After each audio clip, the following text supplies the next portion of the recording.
नमस्कार, जय माता दी। आज के वीडियो में जानेंगे गुप्त नवरात्रि के बारे में। गुप्त नवरात्र में आप कौन सी पूजा अर्चना कर सकते हैं, कौन से माता रानी को भोग लगा सकते हैं और कौन से मंत्र जाप कर सकते हैं जिनसे आपके जीवन में कोई भी किसी भी प्रकार की समस्या हो, जिसका आप आसानी से 10 फरवरी से 18 फरवरी तक माघी गुप्त नवरात्रि पड़ने वाली है। तो इस समय में तंत्र साधना के लिए यह नवरात्रि बहुत ही विशेष मानी जाती हैं। 10 महाविद्याओं की पूजा करके बहुत से तांत्रिक बड़ी बड़ी सिद्धियों को प्राप्त कर लेते हैं। कहते हैं इस गुप्त नवरात्रि में आप जो भी कोई उपाय करते हैं वो कभी भी विफल नहीं होते और इसका असर भी आपको जल्दी देखने को मिलता है। तो आइए जानते हैं गुप्त नवरात्रि के दौरान मनोकामना पूर्ति के लिए आप कौन से उपाय कर सकते हैं, कौन सा भोग अर्पित कर सकते हैं माता दुर्गा को, कौन से मंत्र का आपको जाप करना चाहिए। चलिए शुरू करते हैं। इस समय में 10 महाविद्याओं की साधना की जाती है गुप्त नवरात्रियों में। साथ ही यहाँ पे जो भी आप पूजा पाठ करते हैं, गुप्त नवरात्रि का मतलब होता है अपनी साधना को आपको हर किसी से गुप्त रखना चाहिए। यदि आप किसी को बताते हो, यहाँ तक कि आपको अपने घर वालों को भी कुछ नहीं बताना है। आप जो भी साधना कर रहे हैं, जो भी मंत्र जाप कर रहे हैं, जो भी अनुष्ठान कर रहे हैं, उसके बारे में आपको किसी को नहीं बताना चाहिए। और यदि आप ऐसा करते हैं तो आप जो भी कोई पूजा पाठ मंत्र जाप कर रहे हैं, उसकी ऊर्जा, उसकी शक्ति, उसका क्षय होता है। इसलिए आपको यह नहीं करना चाहिए।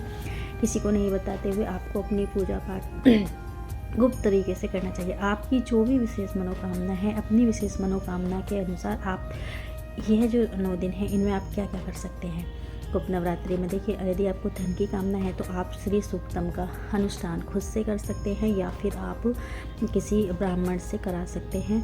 तो यह है आपकी जो धन से रिलेटेड समस्या है उसका समाधान होगा।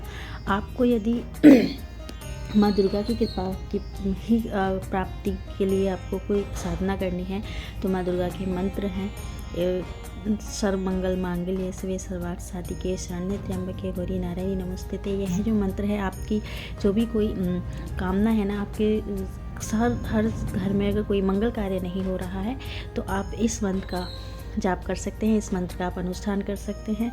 और यदि आप जयंती मंगला काली भद्रकाली कपालिनी दुर्गा क्षमा शिवा धात्री स्वाहा स्वधा नमोस्तुते, इस मंत्र का भी आप जाप कर सकते हैं।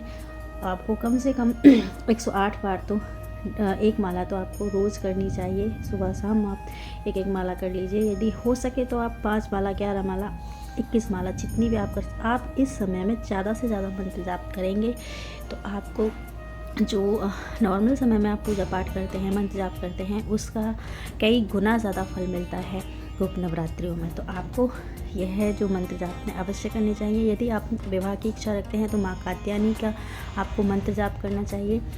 ये 9 दिन अनुष्ठान करके फिर आप आगे से भी आप अपने नित्य पूजन में उस मंत्र को शामिल कर सकते हैं। आपको वर और लड़की को यदि लड़का नहीं मिल रहा है तो यह जो कात्यायनी माँ मंत्र का अनुष्ठान आपको अवश्य करना चाहिए, आपको सफलता अवश्य मिलेगी। साथ ही यदि आप संतान प्राप्ति की इच्छा रखते हैं तो आपको इस समय में लड्डू गोपाल से रिलेटेड मंत्रों का अनुष्ठान करना चाहिए। और यदि आप इस समय में अपने व्यापार में वृद्धि करना चाहते हैं तो देखिए, इस समय आप कोई भी उपाय यदि करते हैं तो उसमें आपको सफलता निश्चित ही मिलती है।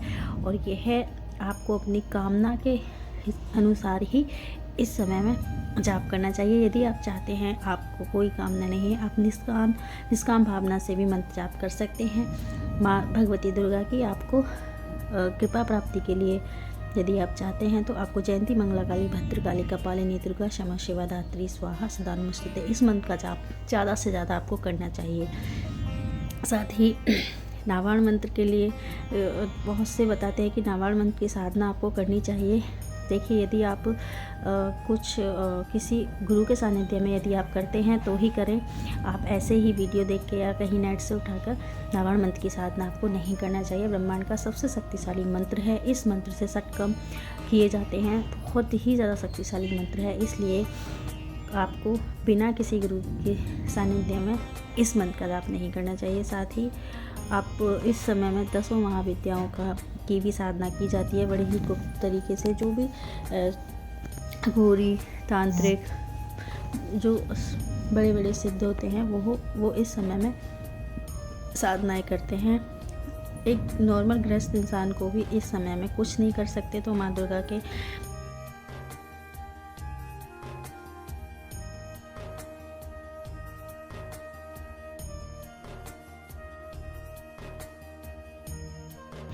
माँ दुर्गा को आपको समर्पित करनी चाहिए। साथ ही आपको माँ दुर्गा को भोग में लौंग और बतासे का भोग लगाना चाहिए पान के पत्ते पे रखकर। और यदि आप कुछ भी नहीं कर सकते तो माँ दुर्गा चालीसा या माँ दुर्गा के कोई भी नाम है 108 नाम से आप अनुष्ठान कर सकते हैं, उसका जाप कर सकते हैं। या सिर्फ दुर्गाए नमः मंत्र से भी माँ दुर्गा का आप अर्चन कर सकते हैं, क्योंकि माँ दुर्गा को अर्चन बहुत ही पसंद है।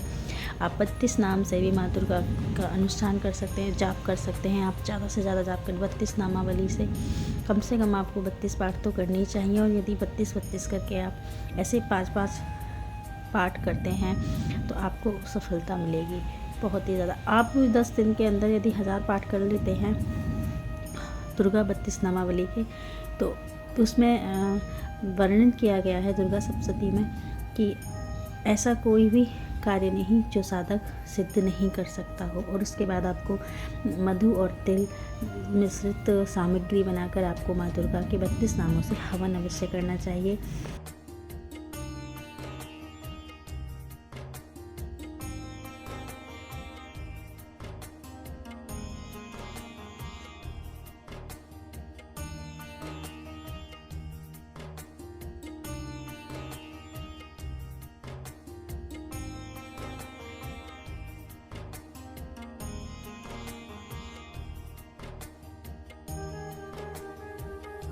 आपकी कोई भी मनोकामना है जो काफ़ी समय से पूर्ण नहीं हो रही हो, तो आपको गुप्त नवरात्रि से शुरू होने वाले पहले दिन से ही सुबह जल्दी आपको जाकर नित्य कर्म से निवृत्त होकर साफ सुथरे कपड़े पहनकर अपने पास वाले शिव जी के मंदिर में आपको जाना है।